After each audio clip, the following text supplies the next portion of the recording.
बिस्मिल्लाहिर्रहमानिर्रहीम। अस्सलाम वालेकुम दोस्तों, उम्मीद करती हूँ कि आप सब खैरियत से होंगे, अपने घरों में खुश होंगे। और आज जो मज़ेदार सी रेसिपी हम बनाने जा रहे हैं वो जी बहुत ही मज़ेदार सा डिलीशियस सा कस्टर्ड, जो कि कस्टर्ड ट्राइफल भी आप कह सकते हैं, कस्टर्ड का मीठा, बहुत ही मज़ेदार लेयर वाला ये कस्टर्ड का केक बनाया मैंने, जो कि नो बेक केक भी आप कह सकते हैं इसको। जो बनाया है हमने, देखिए जी 1 किलो दूध हमने लिया था, और दूध जो मैंने लिया वो पूरी मलाई वाला लिया है, यानी बहुत अच्छी खासी इसके ऊपर मलाई थी। और मैंने सारी मलाई डाल ली थी दूध के अंदर, और मैंने इसको उबलने के लिए रख दिया था। 1 किलो मैंने दूध लिया है, और उसके अंदर मैंने आधा कप चीनी डाली है। ठीक है जी, दूध गर्म हो गया थोड़ा सा, फिर उसके अंदर मैंने आधा कप चीनी डाल दी। अब मैंने 100 ml यानी आधा कप के करीब दूध लिया है, और उसके अंदर मैंने जो है वो 5 चम्मच बड़े कस्टर्ड के डाले हैं। कस्टर्ड पाउडर जो सा होता है, रिफान का जो हमारे यहाँ कस्टर्ड मिलता है, वो डाला है। और उसको मैंने डाल के मिक्स करके ठंडे दूध के अंदर मिक्स किया था, और फिर मैंने उसको गर्म दूध के अंदर जब उबलने लग गया दूध, फिर उसके अंदर ऐड कर दिया। ठीक है, देखें जी कोई इसके अंदर हमारी गुठली नहीं बनी, कोई लम्स नहीं बने। और हमने इसको लगातार चलाते हुए, जो कस्टर्ड का जो हमने बनाया था बैटर, वो इसको दूध के अंदर जब ऐड करना है तो उसको लगातार हिलाते रहना है। ठीक है जी, हिलाते हिलाते देखें जी माशाल्लाह से हमारे जो है कस्टर्ड के अंदर बबल्स बन गए हैं। अब इस स्टेज के ऊपर हम इसके अंदर जो कॉकटेल मिलता है, फ्रूट वाला जो कैन वाला फ्रूट होता है कॉकटेल, वो हमने इसके अंदर ऐड कर दिया। और इसको ऐड करके 3 मिनट के लिए हम इसको पकाएंगे मज़ीद, ताकि जो उसकी हार्डनेस होती है ना फ्रूट्स की, वो ख़त्म हो जाए। तो जी अब बना ली थी मैंने जेली। जेली जो है उसका मैंने डिस्क्रिप्शन बॉक्स के अंदर लिंक डाल दिया, वहाँ से आप जाके देख लीजिएगा कि मैंने किस तरीके से बनाई है।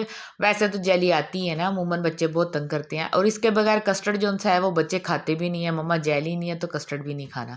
अच्छा जी, जेली मैंने 2 तरीके की बनाई थी, एक मैंने ये बनाना जेली ली थी, और एक स्ट्रॉबेरी जेली ली थी। अब मैंने लिया है जी फ्रूट केक। फ्रूट केक आप ले लें, प्लेन केक ले लें, कोई भी ले लें। तो इसको मैंने जो नीचे से ना, जो बॉल के नीचे वाली जो सतह होती है, उसके अंदर हमने केक बनाना है, जाहिर सी बात है। तो केक के लिए हमें बेस चाहिए, तो बेस के लिए हमने लगाए हैं फ्रूट केक। और उसके ऊपर मैंने जो हमने बनाया था कस्टर्ड कॉकटेल वाला, तो वो मैंने ऐड कर दिया। ये गर्म नहीं है जी, ठंडा करके थोड़ा सा इसको ठंडा कर लिया था मैंने, और फिर इसको मैंने ऐड किया था। ठीक है जी, गरम गरम ही ना डाल देना उसके अंदर। अच्छा जी, ठंडा कर लिया है हमने उसको थोड़ा सा, और फिर ठंडा करके हमने जब ऐड किया उसके अंदर थिकनेस आ जाती है ना, जब अगर गरम ऐड कर देंगे फिर थिकनेस नहीं आएगी। ठंडा करके इसको ऐड करेंगे, और इसके ऊपर मैंने जेली ऐड किया है। किनारों के ऊपर ज़्यादा लगाइएगा ताकि लुक अच्छी आए, दरमियान की खैर है, जैसे मर्जी हो जाए, दरमियान पे तो आपका कस्टर्ड आ ही जाना है। अब मैंने बनाना जेली लगाई है, जो ग्रीन कलर वाली जेली थी वो लगा दी। देखिए किनारों के ऊपर मैंने ज़्यादा लगाई है, बीच में हम जैसा मर्जी इसका कबाड़ा कर दे, जो मर्जी कर दे, खैर है।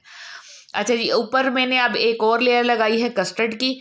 तो कस्टर्ड को हमने फुल ऊपर तक भर लेना है अच्छे तरीके से, मज़ेदार सा ये देखने में भी लगे और खाने में भी लगे। तो बनाइएगा ज़रूर, और मेरी रेसिपीज़ अगर आपको अच्छी लगती हैं तो प्लीज़ लाइक भी कीजिएगा, और सब्सक्राइब तो ज़रूर करना है आपने। ठीक है जी, अब जी मैंने सारा कस्टर्ड जो सा है वो मैंने इसके ऊपर मलिया बेट कर दिया है। नहीं जी, फैला दिया है सारा। और उसके ऊपर मैंने जी बादामों को छील के जो से होते हैं ना, लंबे लंबे कुतर लिए हैं, और उसको कस्टर्ड के ऊपर डाल दिया हमने। आप चाहें तो कोई भी डेकोरेट करने के लिए कुछ भी डाल सकते हैं, चाहे पिस्ते डालें, काजू डालें, जो भी डालें। मैंने बादाम थे अवेलेबल, तो इस वक्त मैंने बादाम डाल दिए। और मेरी रेसिपीज़ को आपने लाइक ज़रूर करना है। देखें माशाल्लाह कितना प्यारा ये लग रहा है, ये देखें कितनी ज़बरदस्त इसकी लेयर्स आ रही हैं। तो मेहमान आए तो लाजमी ज़रूर बनाइएगा, अपने आप को खाने को भी दिल करे तो अच्छा सा फिर ज़रूर बनाइएगा, बच्चों का दिल करता है इस तरह की चीज़ें को, तो थोड़ी सी वेरिएशन के साथ हम बहुत ही अच्छी डिशेस बना सकते हैं। और मैंने इसको 2 घंटे के लिए जो फ्रिज के अंदर रख दिया था, फ्रीज़र के अंदर, तो ये ठंडा हो गया था। और जब ये ठंडा हो गया तो यमी यमी बहुत मज़ेदार सा ये कस्टर्ड तैयार हो गया था। जब आप बनाएंगे मुझे अपनी दुआओं में ज़रूर याद कीजिएगा, और जी मेरे चैनल को सब्सक्राइब कीजिएगा, और वीडियो को लाइक ज़रूर कीजिएगा, सब्सक्राइब करके ज़रूर जाइएगा। ठीक है जी, मिलेंगे किसी और वीडियो में, दुआओं में याद रखिएगा। अल्लाह हाफिज़।